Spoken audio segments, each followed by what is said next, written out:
And we are live. Welcome, mystery and thriller fans. I'm your on-air host and author, Sara DiVello, and I am so excited to welcome back one of my favorite authors and humans, the incredible Nadine Matheson, live from the UK, here to give us the inside scoop on her latest book in the D.I. Henley series. That is The Shadow Carver, out tomorrow in the US. Nadine, welcome back to Mystery and Thriller Mavens. Tell us about this book. Well, thank you for having me. It's lovely to be back. So, The Shadow Carver is the fourth book in the Inspector Angelica Henley series. And it starts out with the fallout from the events of the last book in the series, The Kill List. And a woman called Jean Fox Carnell, she was a nurse, and she was, well, convicted of multiple murders, including attempting to murder and actually murdering her patients. But her convictions are overturned, and she's also granted bail from prison, and she's released. And then shortly after she's released, she is murdered, and Henley and the Serial Crimes Unit have to investigate her murder. And whilst they're investigating the murder, they discover a vigilante network, and that is The Shadow Carver. Well, that is quite a lead up. Thank you so much. I am so excited to ask you about. Oh, I see the surprise faces coming up on the surprise emojis coming up on Facebook. I am so excited to get the inside scoop. I'm such a fan of the series. I love these books. So I can't wait to talk to you about them. First, I just want to welcome everyone because we are broadcasting live to 10 different destinations across Facebook and YouTube. So mystery, thrill, and thriller loving friends, no matter where you're watching from, you are in the right place. It is the right time. It is Mystery Monday. And because Mondays can be murder, we're going to get your week off to a killer start. So if you've been here before, you know the drill. And if you're new, welcome, friends. Here's the drill. Every Monday, I give you my hand-picked featured authors, and you get to ask them anything. So ask Nadine about The Shadow Carver, about her series, her writing practice, anything you want to know, get it going in the comments. Renee is joining us live via Facebook from Southeast Florida. She says, hi, Nadine and Sarah. Hi, Renee. Hi, Renee. Welcome. Robin is joining us from sunny Coeur d'Alene, Idaho. Hi, Robin. Hello, Robin. Yay. It's sunny and warm here as well. Now, Nadine, we did have some questions submitted in advance, so let's dive right in. You are a barrister. Tell us about how that impacted you, you're writing this book and all your books. Well, all of the books. So I was practicing criminal law, and even this morning, well, today I was called them the baby lawyers. I was teaching the baby lawyers today, but I've been practicing criminal law for well over 20 years. But I've always done defense work, so I've always been a defense lawyer. But it's obviously impacted me because obviously I have all this experience, all this knowledge about the criminal justice system. Right. But for my books, obviously I write procedurals, I write investigations, and my main characters are detectives. So I always say what I've had to do, I've kind of had to switch my brain around and kind of thinking like a prosecutor and thinking like an investigator. But I like to think that because of all my experience, like I know what it's like working with different types of people. And one thing I always try to make sure is apparent in all of my books is that all of my characters, especially I say the bad people, the antagonists, that they do come across fully formed, because, you know, in real life, people aren't just one way. You know, we're multi-dimensional. There's so many different sides to us. So I try and make sure, and everyone's got a backstory as well. So Nadine, in your daily practice, then you would be defending this nurse who is accused and convicted of murder, serves 6 years of her time. Is that correct?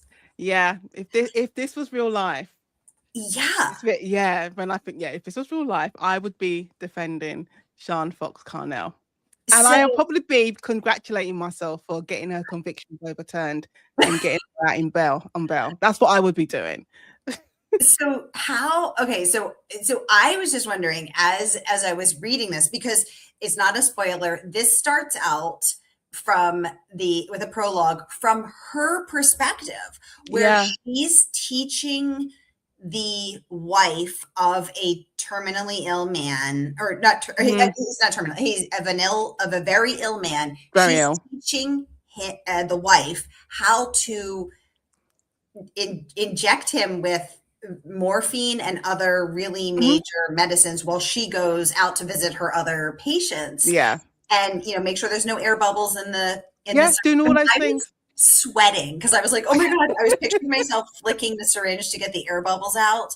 And then she's watching as the results of her the results of what she does come down from, oops, I just dropped the book, from across the street. So were you writing that thinking I would defend someone like this? I wasn't thinking like I would defend someone like this, but I was thinking like how basically like how evil do you have to be standing there with your patient's wife and you're coaching her, making sure she understands how to give her husband who is very, very ill, make sure she gives him the medication correctly because the wife is very, very nervous, and you're standing there and you're being all nice and comforting and doing your job as a nurse, knowing that you've switched the medication for something else, and knowing that when soon as she injects the husband with the medication, he's going to die. And also he said it's not a spoiler, it's right. It's right in the beginning of the book. And then she's standing there and she's watching like the son arrive because obviously the ambulance is there. Right. And she has an opportunity she knows like if I turned up 10 minutes earlier, I could have saved him, but she doesn't. And she mentally thinks to herself, and she's mentally thinking that because of my oath, my Hippocratic oath, that I will do no harm. But yet she will do no harm, but she doesn't. She just stands by the tree watching. So when I was writing that scene, I was like, okay, well, how would she feel and what would she be doing, and how could you not want to save your patients? But it's that level of evil. But I think I was intrigued by. Ooh, that level of evil. So have you ever defended someone accused of murder, Nadine? Yeah, I've accused people. I've defended people accused of murder. Not a serial killer to any of my knowledge. I don't think so. So you've had to sit with people like that.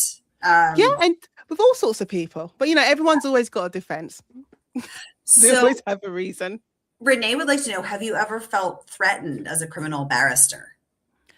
No, which is strange things like I haven't. And I've sat in police interview rooms and court cells with all sorts of people charged with all different sorts of offense. And I've never felt threatened, but I remember being in a police station to see a client, and one of the police officers was concerned for my safety. And I wasn't concerned, but he was concerned. And he kept reinforcing, if you need me, there's the alarm. I'm not going to be far away. And I was like, I was fine. I felt fine. So no, I've never felt threatened. Oh my, did you take that client on that the police officer was threatened? Yeah, I did. You are okay, everybody. Nadine is let's all bow to our new queen. Nads is her. Let's all bow to our new queen.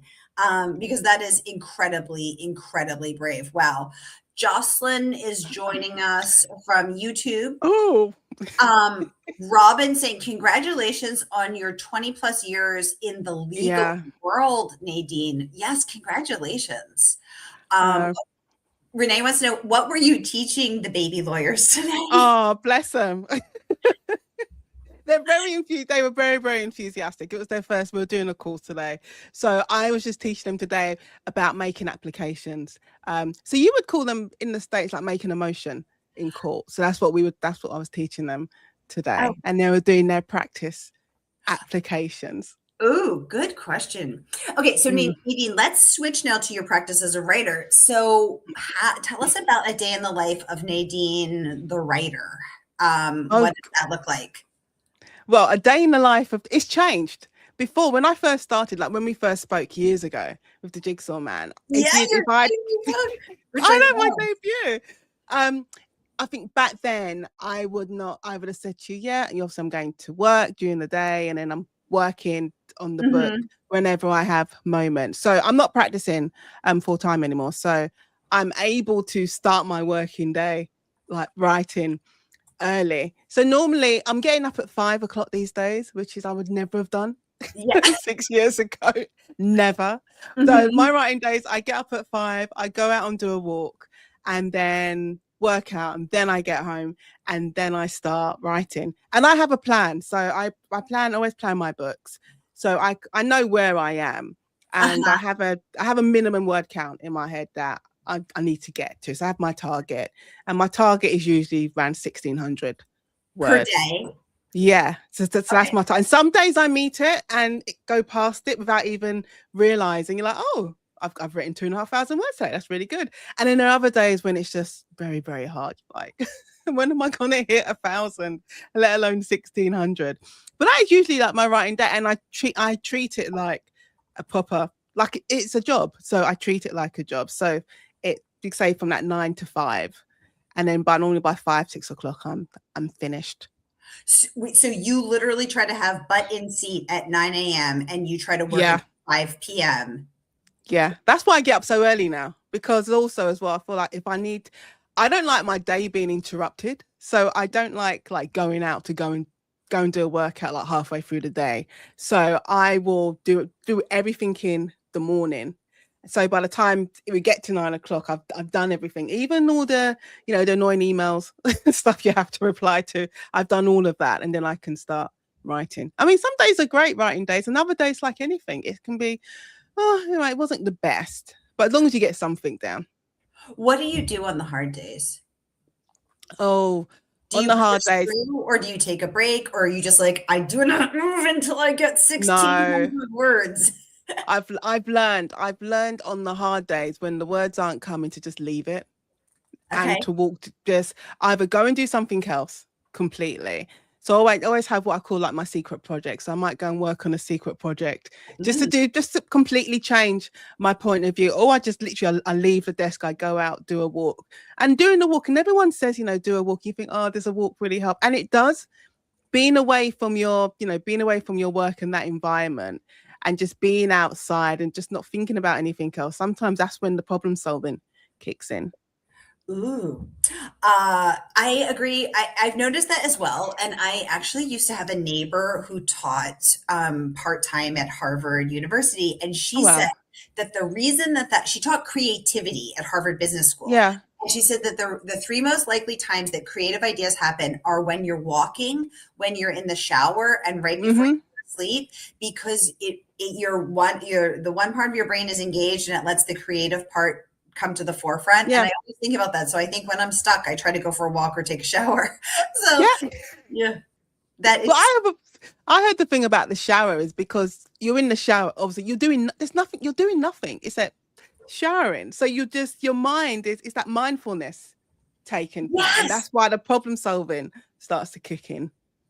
Oh my gosh, Nadine, my favorite librarian has just entered the chat, Tabrisia Jones. Hello, Tabrisia. She says, so excited to read this one of my favorite series. Me too, Tabrisia. It is one of my favorite series. I feel like D.I. Henley, Detective Inspector Henley, is like my secret best friend. I'm like, if I was in one of the books or she was in real life, I feel like we would be friends. We would go out for we would go out for drinks together, and I'd be like, tell me about your cases.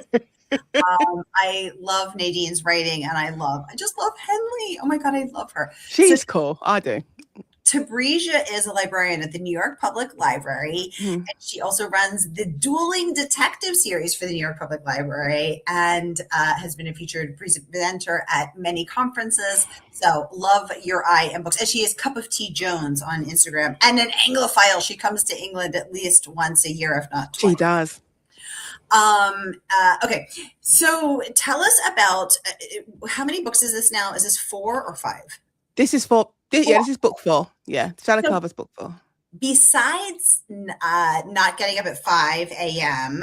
for the Jigsaw Man, what else never changed? Samesies. What else has changed for you in your writing process, your approach to writing? What, if anything, has evolved or changed for you, or is everything else pretty much still the same?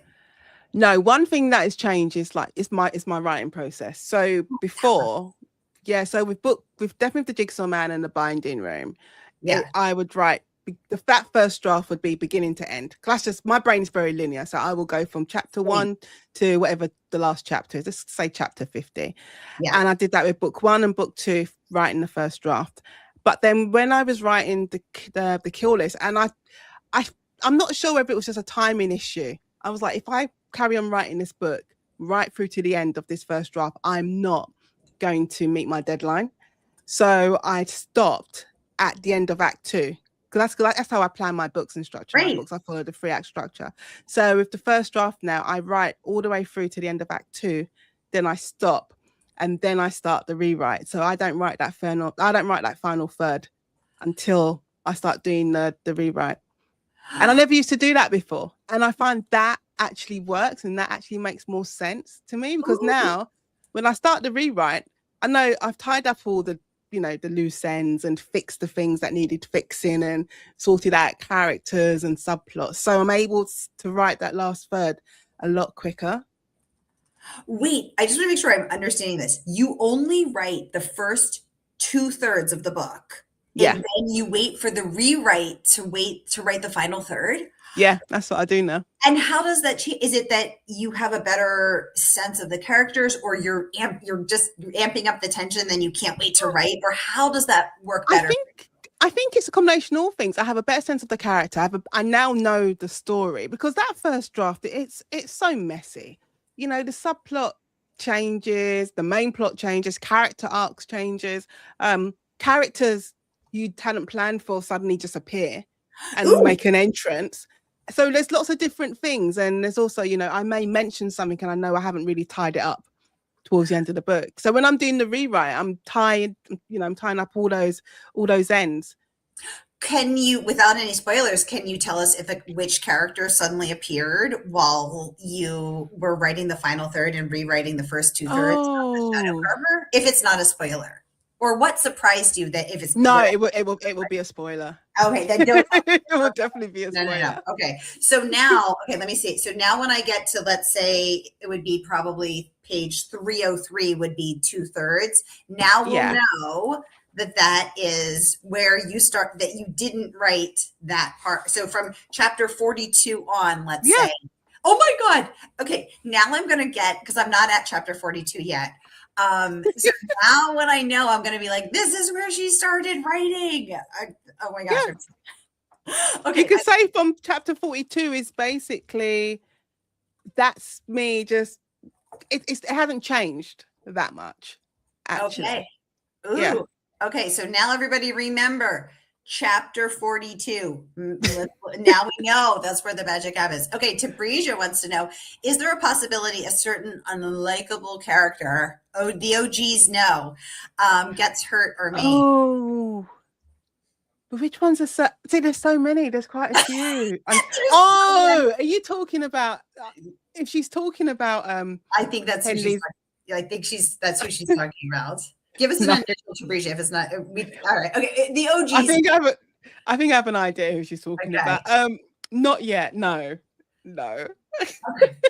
They're so mean. But Tabrisia's mean. That's why we call her Vicious. That's why her nickname is Vicious T. Yeah, you're so mean to this character. She says, you know who I'm talking about, Nadine. I do know who you're talking about, and no, because that's so cruel and harsh. But no, he does not get maimed. He does not get hurt. He's around. This is we're now entering cruel and harsh mode. Nadine, I always have thought that one of the most challenging parts of writing a series would be to have those Easter eggs for the OGs, the people who have been with you since the Jigsaw Man, like me and Tabrisia, and probably so many. Megan Minchev from Bone Chilling Books DM'd me and was like, I love Nadine's series. I can't wait to read The Shadow Carver. I've always thought that one of the most challenging things must be to have have those Easter eggs here for the people who with you since book one. But then some people are just meeting, Henley, everything here. How do you balance that where you're bringing us, the original people, along, but you're also providing a fresh experience for those people joining on book 4? Yeah, it's tricky because what you don't want to do is like if you do a series recap if you're watching I don't know. Yeah, Netflix. Like Netflix. You don't want you click skip recap or you watch it. Yeah, exactly. And you don't want to be having to do you don't want to be wasting up words and wasting up chapters saying previously in the kill list. This is what happened. So it is tricky because you putting can't. in enough There's no information. skip recap button in a book. Exactly. Right. So how do And you you do don't that? want old readers to be thinking, oh my God, well, I know all this. Like, why am I going through this again? And Yeah. but you don't want new readers to feel like completely lost, because of each book, you should be able to read it as a Right. standalone, which I Right. think, you know, a lot of people, when they do read it, said you can read it as a standalone, or you can just read it in sequence. So it is tricky, because I do have to make obviously reference to things that have happened before, but I Right. don't go into that much detail about it, so a new reader gets lost. But I don't know if I have a technique for it, but I do think about it like very carefully. Think this is too much.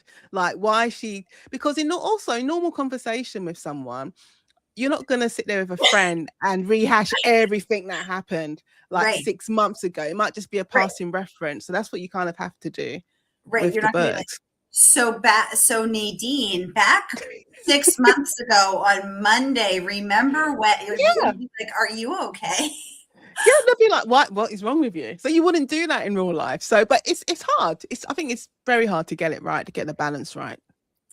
Oh my gosh, your brother's here. Jason, Oh my Matheson, say hi, sis. Oh my God, I love how your family's showing up from you. Hi, Jason Matheson. They So always lovely do. to have you. Looking very dapper in your gray suit there.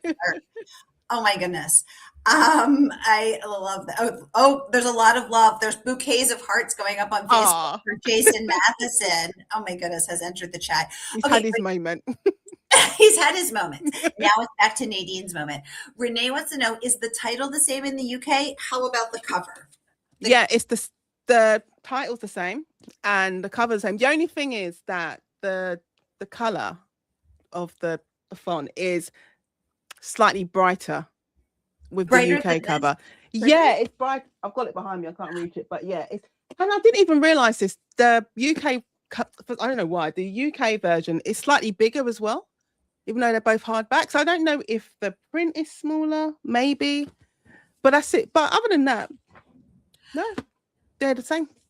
Well, you will also notice that I have calibrated the color turquoise of the comments. You have. Exact, because that is the level of care that we provide here on Mystery and Thriller Maven. You have. You did a color match. Nadine, we had a question submitted in advance from Colleen, who wanted to know if you got to pick the cover, and Renee is saying, thank you, Renee. You're welcome. Colleen wants to know if you got to pick the cover and the title, and if these were your first choices of both. The Shadow Carver, that wasn't my first. It wasn't originally called the Shadow Carver. I can't remember what it was called. It wasn't called book 4, because I always call my books something when I'm working on them. So I think I called it Retribution. So I just gave it a title. So that was what it was called when I was working on it. Ooh. And then when it was finished, I'd like workshopped titles with my editor. And so the Shadow Carver was like a combination of me and her, like half and half. So we came up with the Shadow Carver. And the book cover, they sent me concepts. So they sent me concepts first. And so we looked at the concepts. And so some I said, no, I don't like. And then I think we had different colors. Because I think we were doing it from last year. We were looking at the different covers, and then we'll go back and forth to the designers. And then we were looking at the colors, and then we came up with that. So it's obviously a turquoise here, and it's more of a teal color, I think, with the UK version. And then we were workshopping the colors and stuff. So yeah, it's always interesting when you get the first concepts. I think we had about 6 covers, maybe. And there's some instantaneously you're like, no. Like, why? What? Like, it makes no sense. And then there are others like this one. I was like, oh my God, I love it. So we worked on it. So was this cover one of the first 6, or this was the second round? I can't remember. I think maybe it might have been the second round. Because it's very cool. Even the drops of like blood on the blade. I know, exactly. It's so cool. Detail. It's really, really cool. Yeah. So is saying Retribution sounds very cool though too. Retribution does sound cool. Yeah, that's why I can't just call it book 4. I'm like, it doesn't mean anything if I just call it book 4. So I call it always, all my books always have a title when I'm working on those first drafts. But yeah, the first draft was called Retribution. Well, I love the Shadow Man. I love the Shadow Carver, and I love the cover of the Shadow Carver as well. Yeah. Thank you for the great question. You guys, I want to remind you that the book is not even out yet here in the US. The book comes out tomorrow in the US, and Nadine is joining us live from the UK to give us the inside scoop and take all of your most pressing questions live. So you can order right now from our favorite woman-owned independent bookstore. That is, of course, Murder by the Book. And the good folks at the bookstore will ship it out to you tomorrow when the book drops. So whether you're watching with us on Facebook or YouTube, here is that link to click and pre-order your copy of The Shadow Carver so that you can support woman-owned bookstores and get your mitts on book 4 in the Henley series. Yay. Renee wants to know, do you have paperback covers in the UK too? If so, are they larger than the paperbacks? So the paperback will come out in like a year, Nadine? No, so the paperback for The Shadow Carver is coming out in July in the UK. Yeah, I'm not sure about the US, but it's coming out in July in the UK. Are they the same? I have to turn around. Usually they're different, I feel like, for your. Yeah, I think that the US paperback versions are slightly smaller than the UK covers, I think. And they're usually and they're different, right? They've been different for your previous books. No? Yeah, sometimes they've changed. In the US, they've changed the cover. I think they changed the cover for the binding room. Yeah, so the paperback cover was different to the hardback cover. But in the UK, mine have stayed the same. I didn't know that the sizes were different. This is brand new information. Yeah, I think it's not materially different because it's just, but I think there is a slight difference. I feel like they're slightly smaller than the UK paperbacks. I did not know that. Okay, so tomorrow, and the book is already out in the UK, but it comes out tomorrow. So Renee would like to know, how do you celebrate? So did you celebrate already? Are you celebrating tomorrow? What do you do to celebrate? Oh, I get to celebrate twice, don't I? Yes. Yes, so you do. I'm not sure what I'm going to do tomorrow though, because I'm teaching again tomorrow. Teaching the baby life. So yeah. But I will definitely be raising a glass when I get home to celebrate Shadow Carver being out in the US. And what is your beverage of choice to celebrate? Oh, I love a Paloma at the moment, a cocktail. I love it. Well, you guys, this book has gotten so much praise. So Crime Reads calling the book fiendishly clever. The Daily Mail, gritty, compelling storytelling. Daily Mirror with wit that complements her dark subject matter. Matheson writes superbly. The New York Times Book Review has raved that Nadine has a keen instinct for keeping those pages turning, and so much more. Again, the book is out tomorrow, and I'm going to drop the pre-order link in the comments so that no matter where you are watching from, you can click and order as well. Nadine, what have you learned from book 1 to book 4 about, as the New York Times, keeping those pages turning? Oh, that's a good question. What have I learned? I've learned that the tension, it doesn't necessarily always come from, I say, like those graphic scenes from like the murder. The tension comes from the characters and how the characters interact with each other.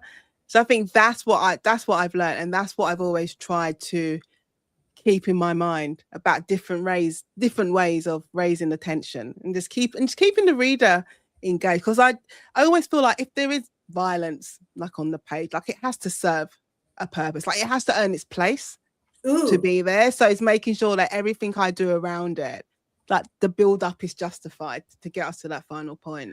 All the hearts coming up on Facebook tells me that this is resonating, Nadine. I love that there has to be a reason for it. That's such a good way of looking at it. So when you say there's different ways of keeping the tension high, because I think one thing that you do so well is that every single character is just like is at a simmering, like about to boil over, right? It's you're just white knuckling it just for everybody to get through the page and through the day. So how do you bring that tension up? Is it by giving stakes to every character? Like what are your secrets Yeah, on? because I think every character in here, like everyone who works for the serial crimes unit, so they've got their own storyline, and they all have their own thing going on in the background. And I think the reason why you're able to have those white knuckle ride moments is Yeah. because in the beginning you have, and it's not a spoiler, in the beginning of the book, there is this moment of normality, like they're together and they're celebrating Joe's birthday. Well, And Henley's just and come back from vacation yeah, Henley's come back. She's jet holiday. lag, moaning about her mosquito bites. So if there's all this, if there's normality there, and Right. then normality gets shaken because obviously the reality of their job kicks in, and also the violence nature of the cases they're investigating. And I feel the reason why you get the tension you do is because you see how their job like impacts the rest of their life. Because I've always felt that I couldn't understand. I couldn't understand how a police officer like couldn't take this work home with them. They're working on a case day in, day out. So you see that tension like manifesting in so many different ways. It's not just at work; it's also in their home life because their families, whether it's their other halves, their partners, parents, sisters, brothers, best friends. There's an impact there. Mm. I love that. And I think also that now that I'm really thinking about it, is that moment of normality where you think for a second, like, oh, it's safe to exhale, except it's not. Yeah, it's not. I mean, I don't know if you've got to it yet, but and it's not really a spoiler. There's a moment like there's a kid's Halloween party, and that should be. And I think Rob is folding up the clothes out of the tumble dryer. So like Right, you have there are these moments of right. like normal and peace, but something's always pushing at the door of that. That's such a good point because yes, exactly. So wait, because when of course we all then picture ourselves folding the laundry, which we've Yeah, all done thousands of times. And so exactly. folding the laundry, and then you take the time to relax for a second, and then great, exactly. Oh my Get the goodness. phone call. And then right, and then the ring. Okay, you guys, the book is out tomorrow in the US. So don't forget to pre-order right now, again, from our favorite woman-owned independent bookstore that is, of course, Murder by the Book. So whether you're watching with us on Facebook or YouTube, here again is that link. Nadine, thank you so much for coming on Oh, to give us the inside scoop. Exactly, Robin. It's that normality. It's that mhm. normality. Thank you so much for coming on to give us the inside scoop on the Shadow Carver. I am just such a huge fan Ah. of, You're welcome. of yours and of Henley's. And thank you to everybody who joined us live and those who are going to watch again later for the inside scoop on the Shadow Carver. Nadine, you have to come back as soon as your next book is out. I will come back. Always, I will always come back. Yay! Okay, you guys, that is a wrap on Mystery Monday. I hope the days and the pages fly by, and I will see you next week. Take very good care until then. Bye.